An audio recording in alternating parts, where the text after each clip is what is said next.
ইহুদিরা অপেক্ষা করে বসে আছে। কিসের অপেক্ষায় বসে আছে? সব ইহুদি না অবশ্য, যারা জালেম, জায়নিস্ট, বদ, এরা অপেক্ষা করে বসে আছে যে শেষ জামানায় তাদের একজন মাসিহ আসবে। কি আসবে? মাসিহ মানে ত্রাণকর্তা, উদ্ধারকর্তা। যেই মাসিহ আসলে পরে তারা সারা বিশ্বটাকে শাসন করবে এই জেরুজালেম থেকে। কোন জায়গা থেকে? নাম শুনছেন? কোন দিকে এটা? ইসরায়েল। আচ্ছা, ইসরায়েলের না, এটা ফিলিস্তিনের। কার? এই জায়গার মালিক কে? এই জায়গার মালিক আমরা। এটা আমাদের জায়গা। 3টা মসজিদ আপনি সফর করবেন সোয়াবের আশায়। তার সবচেয়ে শ্রেষ্ঠ মসজিদ হারাম মানে মক্কায়। 1 রাকাত নামাজ পড়বেন, 1 লক্ষ রাকাত নামাজের সওয়াব হবে ইনশাআল্লাহ। 2 নাম্বার মদিনা, 1 রাকাত নামাজ পড়বেন, 1000 রাকাত নামাজের নেকি হবে ইনশাআল্লাহ। 3 নাম্বার কি? এই যে আকসা, আমরা তো ভুলেই গেছি। আকসা আমাদের। আকসা কাদের? তারা দখল করে নিয়েছে। আচ্ছা, দখল করেছে আমাদের কারণেই, আমাদের দুর্বলতার কারণেই। কিন্তু এই ভোগ দখল চূড়ান্ত হবে না, কারণ তারা অপেক্ষা করছে একজন মাসিহের জন্য, যেই মাসিহ আসলে পরে তারা জেরুজালেম থেকে বিশ্ব শাসন করবে। এখন কিন্তু বিশ্বের বড় বড় ডিপার্টমেন্টগুলো ওরা শাসন করে। খেয়াল করেছেন কি? আপনি যে প্রযুক্তি ব্যবহার করেন এগুলোর চাবিকাঠি ওদের হাতে। আপনি যে অর্থনৈতিক সিস্টেমটা ফলো করেন, ব্যাংকিং সিস্টেমগুলোর কথাই বলছি, এর মূল সূত্র কিন্তু ওদের হাতে, সুতা ওদের হাতে, লাটাই। ইভেন আমরা যে পলিটিক্যাল সিস্টেমগুলো ফলো করি না, এগুলোর তন্ত্রমন্ত্র ওরাই দিয়েছে। যে মিডিয়াগুলো আছে বিশ্বে বড় বড়, সবকিছু ওদের হাতে। ফাইন্যান্স বলে, ফাইন্যান্স মানে বাণিজ্য, ট্রেড, এগুলো ওদের হাতে। বিশ্বের বড় বড় সেক্টরগুলো ওরা শাসন করছে, এটা সত্য।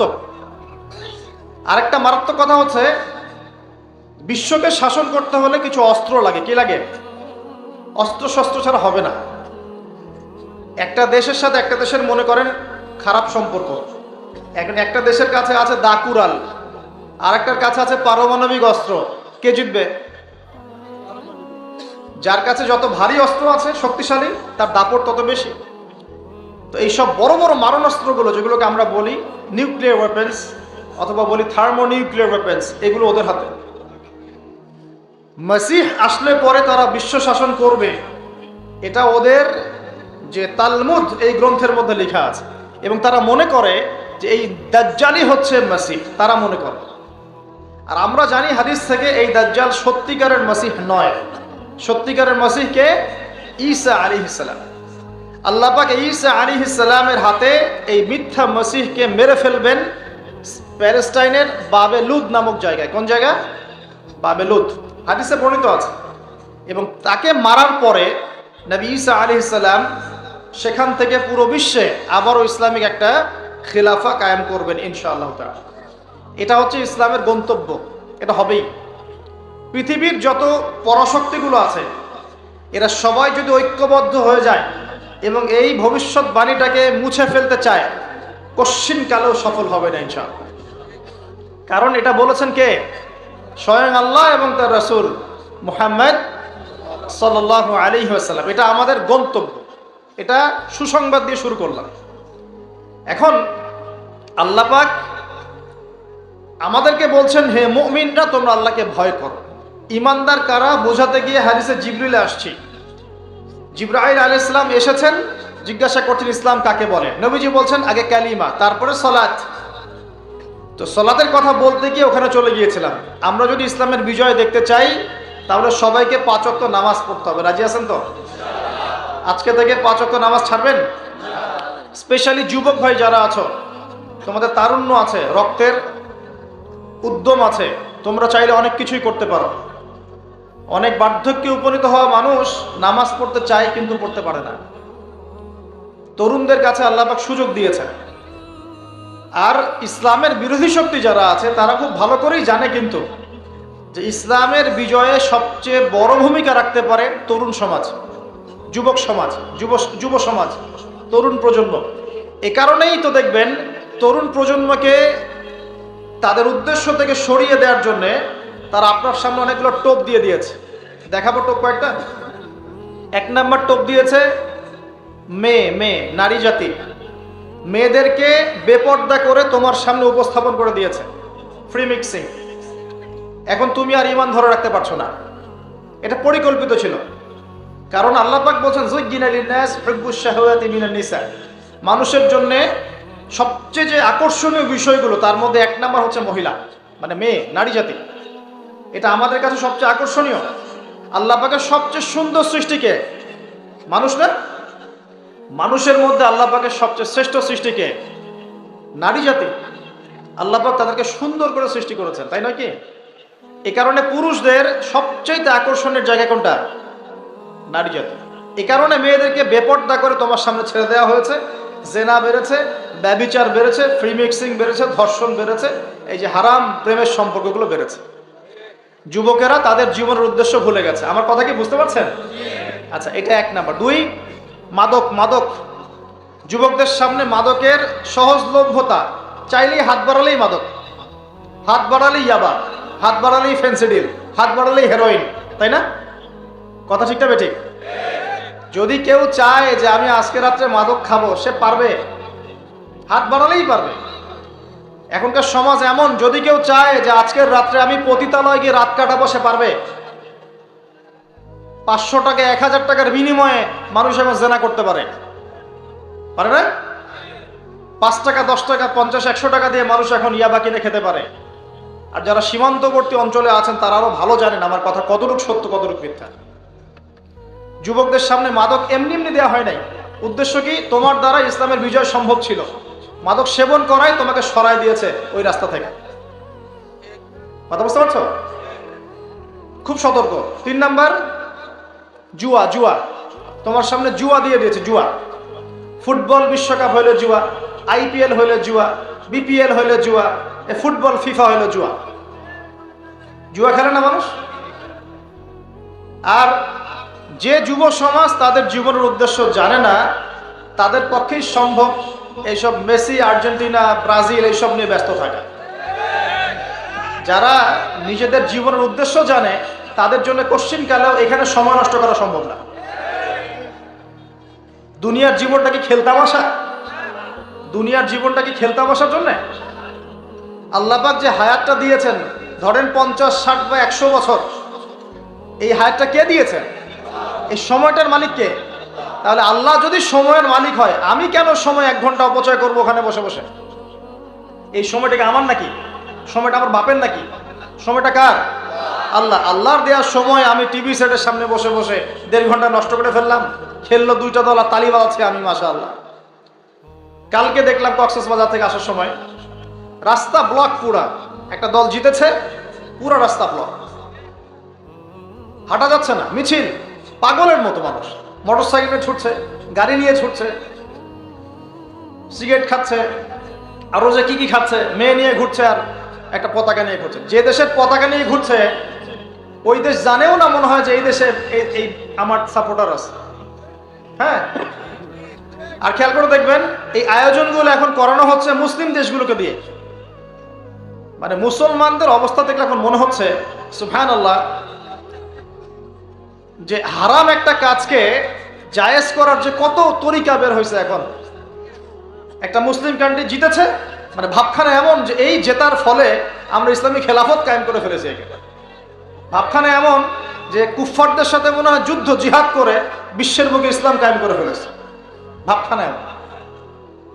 এই স্টেডিয়ামগুলো করতে কত কোটি বিলিয়ন বিলিয়ন ডলার খরচ করতে হয়েছে, কত শ্রমিক যে এই স্টেডিয়ামগুলো বানাতে মারা গেছে তোমরা জানোই না।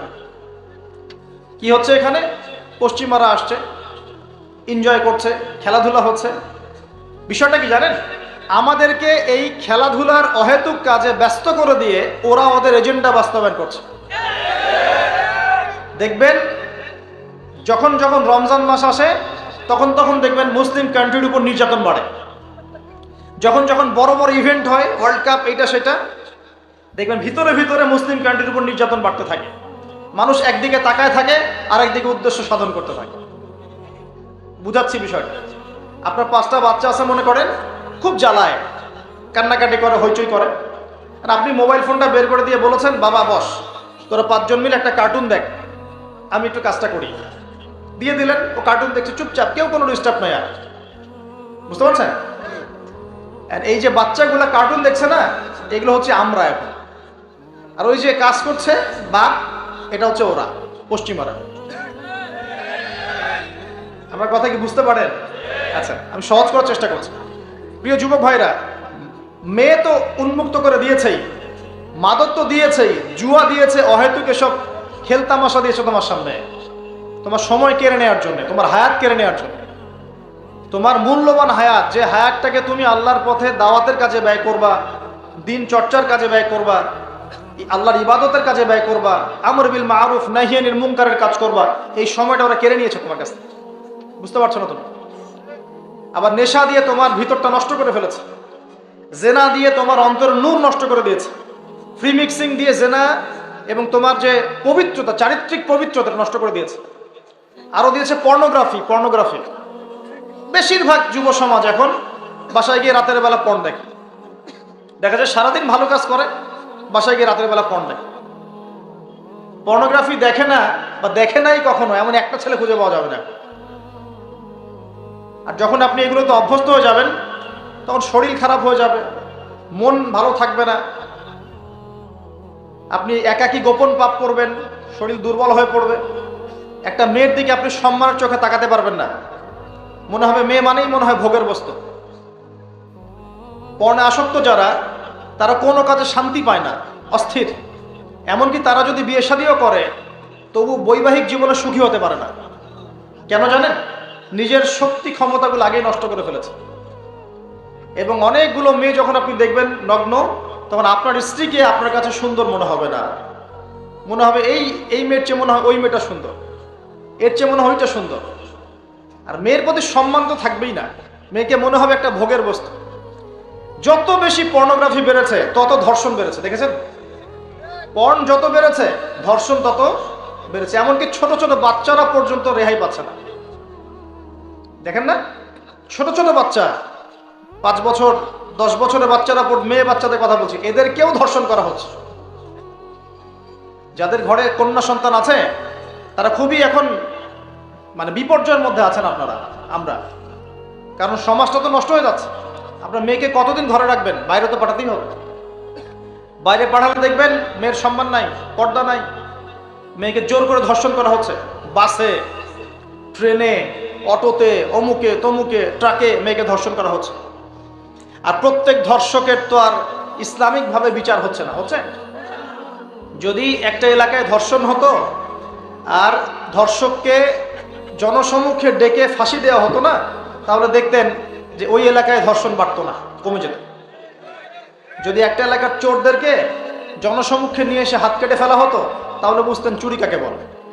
ভয়ে চুরি করতে পারতো না মানুষ। আর ভাগ্য ভালো যে এই নিয়মগুলো এখন নাই। কেন ভাগ্য ভালো বললাম?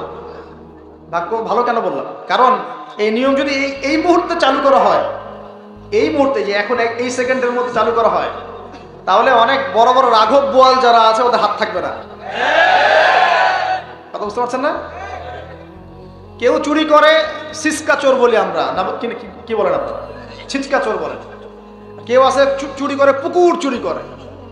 সিসকা চোরকে ধরতে পারলে রাস্তাঘাটে কি মাইটটা দেওয়া হয়, তাই না? মনে হয় যে নিজের শক্তি খাটানোর একটাই জায়গা চোর পিটানো। মসজিদে যদি, ভাই বসেন, মসজিদে যদি একটা চোর ধরা পড়ে, কি মাইটটা মারে, খুঁটির সাথে বেঁধে একদম জুতা স্যান্ডেল দিয়ে। আর সামনে যে পুকুর চুরি করে বসে আছে, কিছুই করতে পারতেছে। কি কথা মিথ্যা কথা বলছে? যদি একটা মুসলিম রাষ্ট্রের মধ্যে দুর্নীতি না থাকতো না, মুসলিম রাষ্ট্র বিশ্বকে নেতৃত্ব দিত ইনশাআল্লাহ। যদি কোনো মুসলিম রাষ্ট্রের মধ্যে দুর্নীতিটা না থাকতো না, তাহলে দেখতেন ওই রাষ্ট্র অবশ্যই বিশ্বকে নেতৃত্ব দিত ইনশাআল্লাহ। এমন অনেক অমুসলিম রাষ্ট্র আছে যেগুলো অমুসলিম হওয়া সত্ত্বেও ওদের মধ্যে কোনো দুর্নীতি নাই, জানেন? আল্লাহ পাক আমাদের সবাইকে পরিপূর্ণ মুসলমান হওয়ার তৌফিক দান করুন। দেখেন, আল্লাহ পাক বলেছেন, উদখুলু ফিস সিলমি কাফা, তোমরা পরিপূর্ণরূপে ইসলামে প্রবেশ করো। এখন আমি যদি নামাজও পড়ি, আবার ঘুষও খাই, এদিকে রোজাও রাখি, আবার সুদও খাই, আবার এদিকে আমি হজমরাও করি, অন্যের সম্পদ আত্মসাৎ করি, মাপে কমও দেই, মজুদদারি করি ইত্যাদি, আমি কি পরিপূর্ণ মুসলিম? আমি কি উদখুলু ফিস সিলমি কাফার উপর আমল করতে পেরেছি? আর আল্লাহ পাক এখানে বলছেন ওয়ালা তামুতুন্না ইল্লা ওয়া আনতুম মুসলিমুন, পরিপূর্ণ মুসলমান না হয়ে তোমরা মৃত্যু বরণই করিও না, করলেই সমস্যা। পরিপূর্ণ মুসলমান না হয়ে মারা গেলেই সমস্যা। কি সমস্যা? ওই যে আল্লাহ পাক বলবেন মান রব্বুক, বলবে লা আদরি, আমি তো জানি না, কারণ পরিপূর্ণ মুসলমান হয়নি তো, আল্লাহর সাথে শিরক করেছে। আল্লাহ পাক বলবেন মা দীনুক, বলবে লা আদরি, আমি জানি না। মা দীনুক উত্তর কেমন করে দিতে পারবে? ইসলামের কিছু অংশ মানে, কিছু অংশ মানে না। ইসলামের কিছু অংশ মানে, নামাজ, রোজা, হজ, যাকাত, তাসবিহ, তাহলিল সবই মানে, কিন্তু সুদ ছাড়তে হবে, ঘুষ ছাড়তে হবে, জেনা করা যাবে না, মদ খাওয়া যাবে না, দুর্নীতি করা যাবে না, মানে না। তাহলে মা দীনুক কি উত্তর দিবে? মান নবিয়ুক, কে নবী? উত্তর কিভাবে সম্ভব? নবীর সুন্নতি তো নাই গায়ের উপরে, চেহারায় নাই, কাপড়ে নাই, চলাফেরায় নাই, ওঠা বসায় নাই, ইবাদতে থাকলেও অর্থনীতির মধ্যে নাই, অর্থনীতির মধ্যে থাকলেও সংস্কৃতির মধ্যে নাই, সংস্কৃতিতে থাকলেও সমাজে নাই। নবীর সুন্নত কি খালি ঘরে তসবিহ টেপার মধ্যে? মানে আমরা খালি সুবহানাল্লাহ সুবহানাল্লাহ পড়বো এটাই সুন্নত? দাড়ি ছেড়ে দিব এটাই খালি সুন্নত? টাকনোর উপরে কাপড় পরবো এটাই কি খালি সুন্নত? সমাজের মধ্যে সুন্নত নাই, অর্থনীতির মধ্যে সুন্নত নাই, ব্যবসা বাণিজ্যের সুন্নত নাই, চাকরি বাকরিতে সুন্নত নাই, পরিবারের সুন্নত নাই, সংস্কৃতির মধ্যে সুন্নত নাই। আর রাষ্ট্রের কথা বললাম না, ওটা বাদ দেন, ওটা এই যুগে সম্ভব না। ইল্লা মাশা আল্লাহ, যদি আল্লাহ পাক না চান। ওইদিকে আমি কথাই বলতে যাচ্ছি না, আমি সমাজ পর্যন্তই আছি, এর উপর যাচ্ছি না। তো প্রিয় ভাইয়েরা, যুবক ভাইদের কথা বলে আমি সামনে যাব। 1 নাম্বার কি বলেছি? তোমরা সতর্ক থাকবে মেয়ে থেকে। কি থেকে? মেয়ে থেকে 100 হাত দূরে, 100 হাত।